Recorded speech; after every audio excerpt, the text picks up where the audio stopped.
try and tell me what to think. I'll take your orders about work, but not about what to think. You think I'm to blame for that? Just as sure as you're sitting there.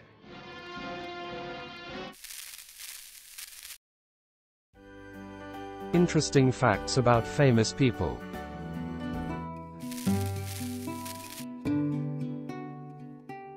Which was the best black and white classic western?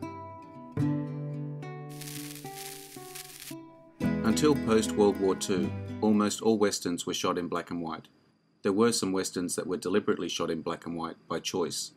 There were also a number of black and white westerns that were colorized, much to the disgust of many classic western fans. Even now, you will find some movies shot in black and white, such as Dead Man. So today, I am posing the question, what black and white western was the best? I'm giving you some great westerns here to suggest which it may be, but I'm interested to know from my viewers which was the best and why. I will give you my ideas at the end of the video. If you enjoy this video, hit the notification button to get my new videos. If you want to check out my many other videos, head over to my channel. The link is in the description. Please take a moment to like the channel as well. I appreciate it. Head 'em up.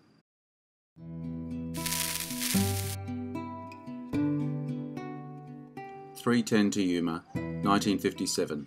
Director, Delmer Daves.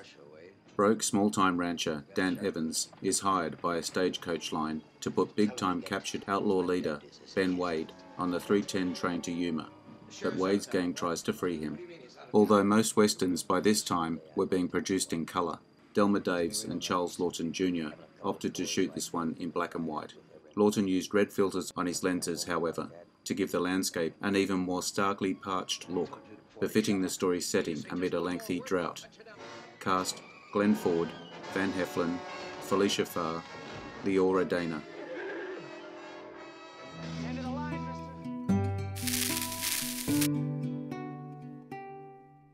High Noon, 1952.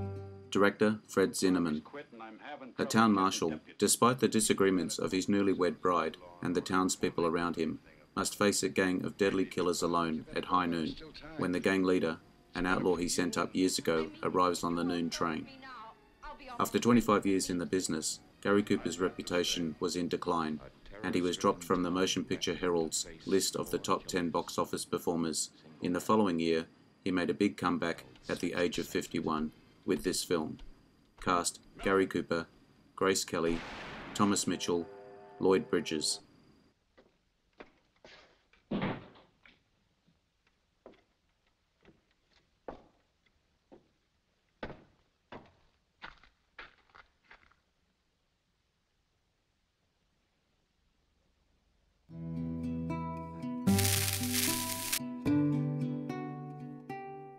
Red River, 1948.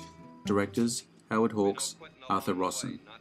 Dunson leads a cattle drive, the culmination of over 14 years of work, to its destination in Missouri, but his tyrannical behaviour along the way causes a mutiny, led by his adopted son. After seeing John Wayne's performance in the film, directed by rival director Howard Hawks, John Ford was quoted as saying, "I never knew the son of a bitch could act." Cast: John Wayne, Montgomery Clift, Joanne Drew, Walter Brennan.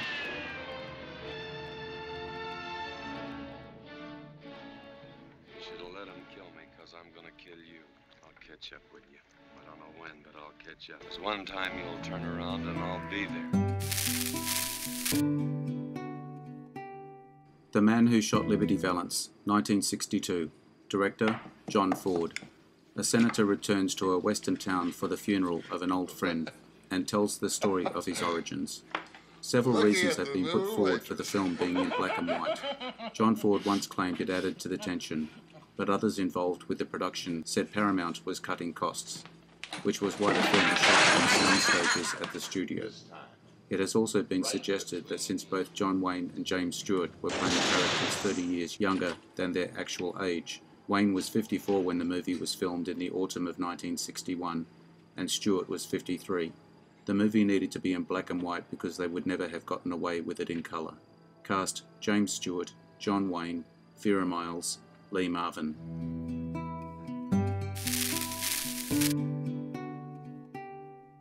Winchester 73, 1950. Director, Anthony Mann. A cowboy's obsession with a stolen rifle leads to a bullet-ridden Odyssey through the American West. James Stewart credited this film with saving and redefining his career after a series of post-war flops threatened to seriously damage it. At the time of filming, James Stewart was anxious to appear in more challenging roles, as he was worried that the general impression was of him as a limited actor. He found director Anthony Mann very helpful in breaking that perception. Cast: James Stewart, Shelley Winters, Dan Duryea, Stephen McNally.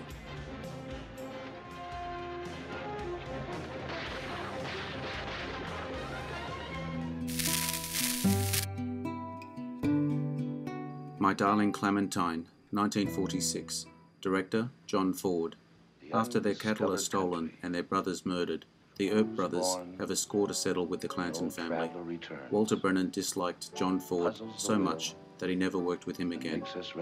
One time when Brennan was having a little trouble getting into the saddle, Ford yelled, "Can't you even mount a horse?" Brennan shot back, "No, but I got 3 Oscars for acting." Cast: Henry Fonda, Linda Darnell, Victor Mature.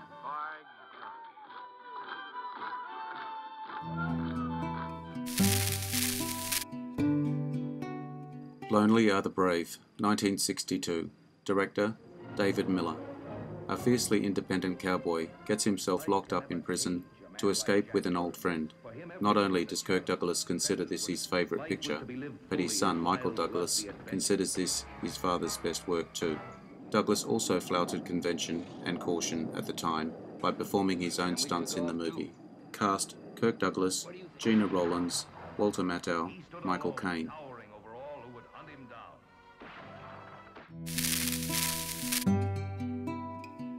The Oxbow Incident, 1943.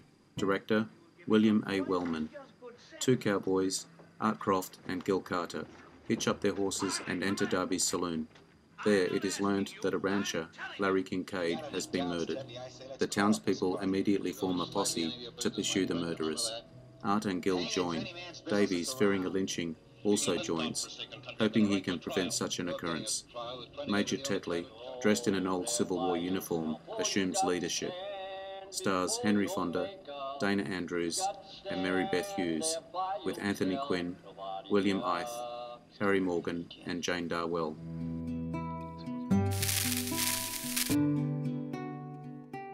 The Furies, 1950. Director Anthony Mann. Temple Caddy T.C. Jeffords is a tyrannical cattle baron who owns a sprawling property in the New Mexico Territory called the Furies. He harbours contempt for the Herrera family, who are squatting on the property. T.C.'s daughter, Vance, is as obsessed with wealth and as ruthless as is her father. Vance seeks a suitor who can run the giant ranch with her once her father dies.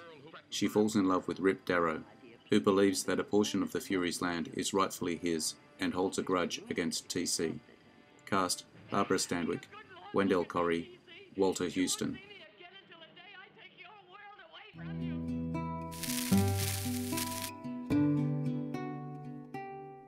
Duel in the Sun, 1946. Director King Vidor. Pearl Chavez is orphaned after her father, Scott Chavez, kills her mother. He arranges for his daughter Pearl to live with his second cousin and old sweetheart, Laura Bell, in Texas.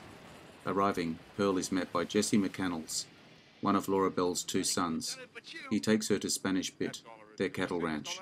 Laura Bell is happy to welcome her to their home, but not so her husband, the Senator Jackson McCannels.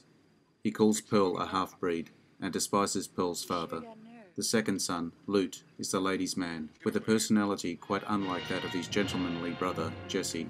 He expresses his interest in Pearl in direct terms, and she takes a strong dislike to him.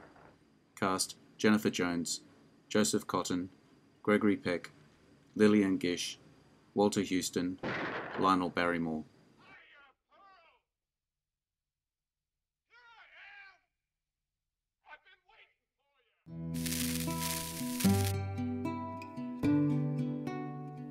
The Gunfighter, 1950. Director Henry King. A young, reckless cowboy named Eddie deliberately provokes an argument with notorious gunfighter Jimmy Ringo, who is widely known as the fastest drawer in the West. When Eddie draws his pistol, Ringo has no choice but to kill him. Eddie's three brothers seek revenge and pursue Ringo as he leaves town. Ringo ambushes and disarms them, then drives off their horses. He tells them to walk back to town. Instead, they obtain fresh horses from a nearby stable and resume their pursuit.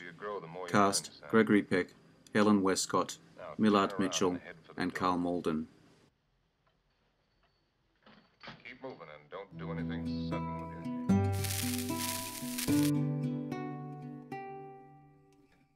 Yellow Sky, 1948. Director: William A. Wellman. A gang led by James Stretch Dawson, Gregory Peck, robs a bank and, chased by soldiers, chooses to cross the salt flats of Death Valley. After an arduous journey, collapsing from heat and dehydration, the outlaws come upon a ghost town called Yellow Sky, and its only residents, a tough young woman called Mike, Ann Baxter, and her gold prospector grandfather, James Barton. Stretch is attracted to Mike, while the men recover from their ordeal at a spring. Cast: Gregory Peck, Richard Widmark, Ann Baxter. He's anxious to see you dead, Stretch, but we want that gold. And we want all of it. I've waited all my life to make a killing like this, and I'm not giving half my share to anybody.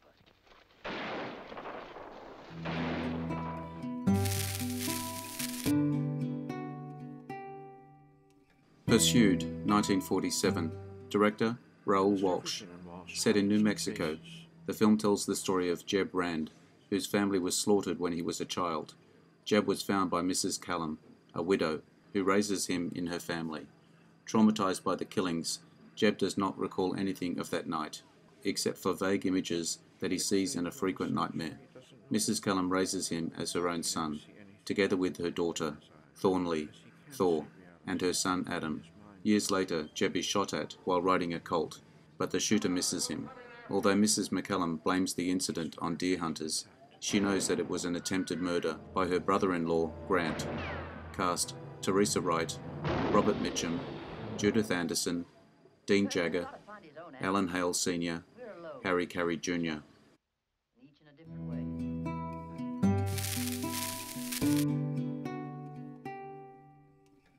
To me, there are some criteria I use to choose my favourite black and white Western.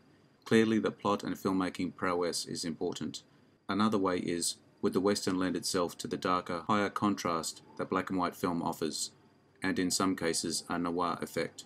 My short list would be The Oxbow Incident, The Gunfighter, and The Man Who Shot Liberty Valance. What do you think?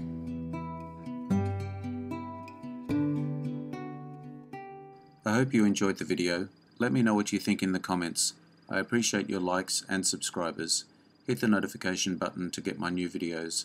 Take a look at my channel and check out my Facebook page. The links are in the description. I am Wrangler. Bye for now. See you again soon.